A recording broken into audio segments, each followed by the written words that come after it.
বাংলাদেশের সর্বশেষ গুরুত্বপূর্ণ আপডেট সংবাদ আপনাকে স্বাগত। শুরুতেই সংবাদ শিরোনাম, পরে বিস্তারিত। শুরুতেই জানাবো, নাপ নদীর মোহনায় কোস্টগার্ডের সঙ্গে গোলাগুলি, নিহত এক। কক্সবাজারের টেকনাফের সাপরিদ্বীপ সংলগ্ন নাপ নদীর মোহনায় মাদক কারবারিদের সঙ্গে কোস্টগার্ডের গোলাগুলির ঘটনা ঘটেছে। এতে এক মাদক কারবারি নিহত হয়েছে। এ সময় 3টা আগ্নেয়াস্ত্র এবং 10,000 পিস ইয়াবা এবং 16 জনকে গ্রেপ্তার করেছে কোস্টগার্ড। এরপর জানাবো, শেখ হাসিনার আমলে 14 বছর পর মোস্ট ওয়ান্টেড মেজর জিয়ার হদিস। মোস্ট ওয়ান্টেড মেজর জিয়া, যার হদিস মিলল 14 বছর পর। মামলা ও জঙ্গির খাতা থেকে নাম কাটাতে আইন এবং স্বরাষ্ট্র মন্ত্রণালয়ে আবেদন করেছেন ফাঁসির দণ্ডপ্রাপ্ত এই আসামি। বিগত শেখ হাসিনার আমলে এই সাবেক সেনা কর্মকর্তাকে জঙ্গির নাটক সাজিয়েছিল শেখ হাসিনা এবং বলা হয়েছিল তাকে ধরিয়ে দিতে পারলে 20 লক্ষ টাকা পুরস্কার দেয়া হবে। জানা গেছে, মেজর সৈয়দ জিয়াউল হক তিনি ভারত এবং আওয়ামী বিরোধী ছিলেন, এ কারণেই তাকে জঙ্গি বানানো হয়েছিল।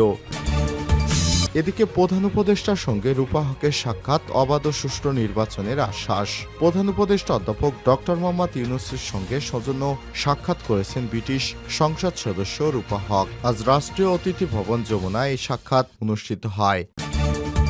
এবারে জানাবো, শেখ হাসিনার ফেরতের বিষয়ে এখনও প্রতিক্রিয়া জানায়নি দিল্লি, বললেন পররাষ্ট্র উপদেষ্টা। পররাষ্ট্র উপদেষ্টা মোহাম্মদ তৌহিদ হোসেন বলেছেন, ক্ষমতাচ্যুত সাবেক প্রধানমন্ত্রী শেখ হাসিনাকে ফেরতের বিষয় নিয়ে ভারতের আনুষ্ঠানিক কোনো প্রতিক্রিয়া এখনও পাওয়া যায়নি।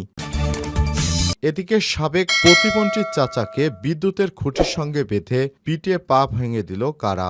রাজশাহীর পুঠিয়ায় সংসদ সদস্য, সাবেক প্রতিমন্ত্রী ও জেলা আওয়ামী লীগের সাধারণ সম্পাদক আব্দুল ওয়াদুদ দারার চাচা আলিউজ্জামান মন্টু মাস্টারকে বিদ্যুতের খুঁটিতে বেঁধে মারধরের অভিযোগ উঠেছে। পুঠিয়া উপজেলা বিএনপির নেতাকর্মীরা এমন ঘটনা ঘটিয়েছে বলে স্থানীয় সূত্র থেকে জানা যায়। এবং সর্বশেষ জানাবো, ওয়াশিংটনের পোস্টের অনুসন্ধান, প্রেসিডেন্ট মুইজ্জুকে অপসারণে ভারতের ব্যর্থ চেষ্টা। মালদ্বীপের জনপ্রিয় প্রেসিডেন্ট মোহাম্মদ মুইজ্জুকে অপসারণে ভারতের একটি ব্যর্থ ষড়যন্ত্র ফাঁস হয়েছে, এটি যুক্তরাষ্ট্র ফাঁস করেছে। ওয়াশিংটন পোস্ট জানিয়েছে, এ নিয়ে একটি বিস্তারিত তথ্য প্রকাশ করেছে। সেখানে বলা হয়েছে, মালদ্বীপের চীনপন্থী প্রেসিডেন্ট হিসেবে পরিচিত মোহাম্মদ মুইজ্জুকে অপসারণের পরিকল্পনা করেছিল ভারতীয় গোয়েন্দা সংস্থা রিসার্চ অ্যান্ড অ্যানালাইসিস উইং কিন্তু এটি করতে ব্যর্থ হয়েছে। প্রিয় দর্শক, এতক্ষণ শুনছিলেন সংবাদ শিরোনাম, এবারে বিস্তারিত। তবে তার আগে বন্ধুরা, অনুরোধ থাকবে সংবাদটিতে একটি লাইক দিন। এই চ্যানেলে আপনি নতুন হয়ে থাকলে আমাদের সংবাদটি দেখতে দেখতে চ্যানেলটি সাবস্ক্রাইব করে রাখুন, যাতে করে বন্ধুরা আমাদের পরবর্তী লেটেস্ট আপডেট সংবাদগুলো সবার আগে আপনার কাছে পৌঁছে যায়। কমেন্ট করে আপনার মূল্যবান মতামত জানিয়ে দিন। এবারে বিস্তারিত।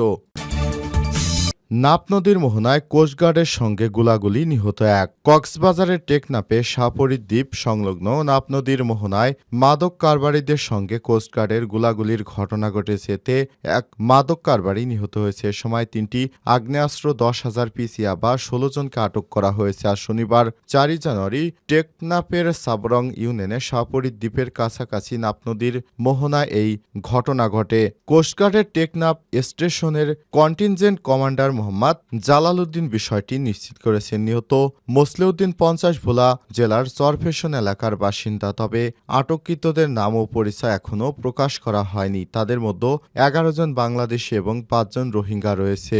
জালালউদ্দিন বলেন, শনিবার ভোরে টেকনাফের সাপরিদ্বীপ সংলগ্ন নাপ নদীর মোহনায় মিয়ানমারের দিক থেকে আসা সন্দেহভাজন একটি ট্রলার দেখতে পায় কোস্টগার্ডের সদস্যরা। এতে ট্রলারটিতে থাকা লোকজনকে থামার নির্দেশনা দিলে কোস্টগার্ড সদস্যদের লক্ষ্য করে আতর্কিত গুলি ছুটতে থাকে তারা। কোস্টগার্ড সদস্যরাও আত্মরক্ষায় পাল্টা গুলি ছুড়ে এই ঘটনায় এক মাদক কারবারি নিহত হয়। পরে ধাওয়া দিয়ে ট্রলারটি জব্দ করা হয়। এ সময় ট্রলারে থাকা 16 জনকে আটক এবং ট্রলারটি তল্লাশি চালিয়ে বিদেশি দেশীয় তৈরি 3টি একনলা বন্দুক, 3টি গুলি, 10,000 পিস ইয়াবা উদ্ধার করা হয়েছে। নিহতের লাশ টেকনাফ থানা পুলিশের কাছে হস্তান্তর করা হয়েছে বলে জানান তিনি। টেকনাফ মডেল থানার ওসি মোহাম্মদ গিয়াসউদ্দিন বলেছেন, টেকনাফ হাসপাতাল থেকে অজ্ঞাতনামা এক মাদক কারবারির মরদেহ উদ্ধার করেছে। ময়নাতদন্তের জন্য কক্সবাজারের হাসপাতালের মর্গে রাখা হয়েছে।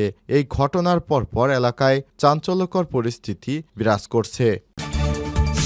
14 বছর পর মোস্ট ওয়ান্টেড মেজর জিয়ার হদিস। মোস্ট ওয়ান্টেড মেজর জিয়া, যার হদিস মিলল 14 বছর পর। মামলা ও জঙ্গির খাতা থেকে নাম কাটাতে আইন ও স্বরাষ্ট্র মন্ত্রণালয়ে আবেদন করেছে ফাঁসির দণ্ডপ্রাপ্ত এই আসামি। সাবেক সেনা কর্মকর্তা সৈয়দ জিয়াউল হকের দাবি, ফ্যাসিবাদ ও ভারত বিরোধী হয় তাকে সামনে রেখে একের পর এক জঙ্গি নাটক সাজিয়েছে শেখ হাসিনা। বাংলাদেশ সেনাবাহিনীতে চাকরিচ্যুত মেজর জিয়াউল হক শেখ হাসিনা সরকারের পুলিশের খাতায় যিনি একজন মোস্ট ওয়ান্টেড জঙ্গি। কখনো আনসারুল্লাহ, জেএমবি, কখনো আইএস ও আল কায়দার সদস্য হিসেবে দেখানো হয়েছে তাকে। জিয়াকে ধরতে 20 লক্ষ টাকা পুরস্কারও ঘোষণা করা হয়েছিল সে সময়। বলগার দীপন, অভিজিৎ, জুলহাস হত্যা সহ 60টি মামলায় আসামি তিনি, যার মধ্যে 3টি ফাঁসির দণ্ডতে ঝুলছে তার মাথায়। কিন্তু কোথাও সেই মেজরের হদিস পাওয়া যায়নি। মৃত নাকি জীবিত আছেন তিনি 14 বছর পর সেই প্রশ্নের সমাধান দিতে পারেনি কেউ। তবে এবার চ্যানেল 24 এর হাতে এসেছে বেশ কয়েকটি নথি। সেখান থেকে প্রথমবার শনাক্ত করা গেছে বেঁচে আছেন সৈয়দ জিয়া। গেল 29 ডিসেম্বর আইন মন্ত্রণালয়ে নিজের মামলা প্রত্যাহারের আবেদন করেছেন তিনি। শুধু তাই নয়, স্বরাষ্ট্র মন্ত্রণালয়ে আবেদন করেছেন তিনি। মোস্ট ওয়ান্টেড তালিকা থেকে জিয়ার নাম প্রত্যাহার করতে অভিযোগ করেছে মিথ্যা মামলায় তাকে ফাঁসানো হয়েছে। 2 মন্ত্রণালয়ে জমা দেয়া ওই নথির সূত্র ধরে বলা হয়েছে, মেজর জিয়ার আইনজীবীদের সঙ্গে নিশ্চিত করেন এই আবেদন কে করেছে। মেজর জিয়ার আইনজীবী ব্যারিস্টার এম সরোয়ার হোসেন বলেছেন যে আমাকে নিজে মেসেঞ্জারে ফোন দিয়েছে। সে বলেছে সে মামলাগুলো তার নামে হয়েছে, সেগুলো গুজব এবং মিথ্যা। এই পরিবর্তিত পরিস্থিতিতে স্বরাষ্ট্র মন্ত্রণালয়ে আবেদন জানিয়েছে তার ব্যাপারে যে 20 লক্ষ টাকা পুরস্কার ঘোষণা করা হয়েছে সেটা প্রত্যাহার করার জন্য। আইন উপদেষ্টার কাছে আবেদন করেছেন তার পলিটিক্যাল মোটিভেটেড মামলাগুলো প্রত্যাহার করার জন্য। প্রধান উপদেষ্টার সঙ্গে রূপা হকের সাক্ষাৎ, অবাধ ও সুষ্ঠু নির্বাচনের আশ্বাস। প্রধান উপদেষ্টা অধ্যাপক ড. মোহাম্মদ ইউনূসের সঙ্গে সৌজন্য সাক্ষাৎ করেছেন ব্রিটিশ সংসদ সদস্য রূপা হক। শনিবার রাষ্ট্রীয় অতিথি ভবন যমুনায় এই সাক্ষাৎ অনুষ্ঠিত হয়। সময় তাকে বাংলাদেশে আগামী সাধারণ নির্বাচন সম্পূর্ণ অবাধ ও সুষ্ঠু হবে বলে আশ্বাস দেন প্রধান উপদেষ্টা। গত 3টি নির্বাচনের মানুষ ভোট দিতে পারেনি উল্লেখ করে রূপা হককে অধ্যাপক ড. ইউনূস বলেন, তখন একটি ভুয়া সংসদ, ভুয়া এমপি এবং একজন ভুয়া স্পিকার ছিল। পুরো দেশ এখন তাদের কণ্ঠস্বর ফিরে পেয়েছে, যাদের কণ্ঠ জোর করে কেড়ে নেওয়া হয়েছিল। আগামী সাধারণ নির্বাচনের সম্ভাব্য তারিখ, বাংলাদেশের অন্তর্বর্তীকালীন সরকারের সংস্কার উদ্যোগ এবং রাজনৈতিক দলগুলোর অংশগ্রহণের প্রক্রিয়া সম্পর্কে খোঁজখবর নেন রূপা হক। এ সময় তিনি বলেছেন, বাংলাদেশ দেখে আমি সত্যি উৎসাহিত হয়েছি। অধ্যাপক ড. ইউনূস রূপা হককে বলেন, পরবর্তী সাধারণ নির্বাচনের জন্য 2টি সম্ভাব্য সময়সীমা রয়েছে, চলতি বছরে ডিসেম্বর বা আগামী বছরের মাঝামাঝি। জনগণ কতটা সংস্কার চায় তার উপর নির্বাচনের তারিখ নির্ভর করছে। আগামী সাধারণ নির্বাচন পর্যবেক্ষণ করতে বাংলাদেশে আসার ইচ্ছে প্রকাশ করেন রূপা হক। জুলাই আগস্টের গণ অভ্যুত্থান এবং ক্ষমতাচ্যুত প্রধানমন্ত্রী শেখ হাসিনার শাসন আমলে জনগণের দমনপীড়নের কারণ কি ছিল সেটি তাকে ব্যাখ্যা করেন অধ্যাপক ড.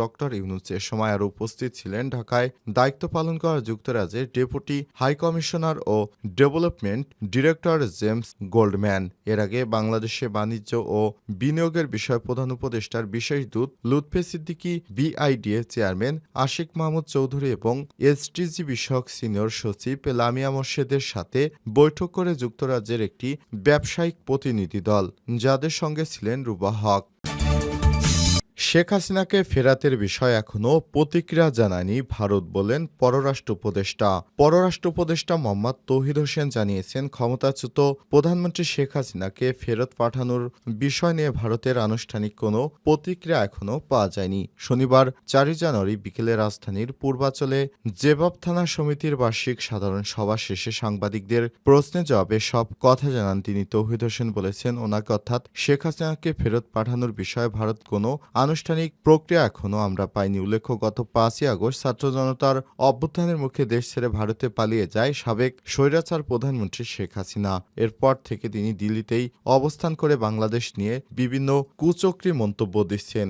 এদিন শুক্রবার ভারতের পররাষ্ট্র মন্ত্রণালয়ের মুখপাত্র রণধীর জয়সাল শেখ হাসিনার প্রত্যার্পণ নিয়ে বাংলাদেশের বার্তা পাওয়ার কথা পুনরায় তুলে ধরেন। তিনি বলেন, কূটনৈতিক পত্র প্রাপ্তি স্বীকারের বাইরে তেমন কিছু বলা নেই।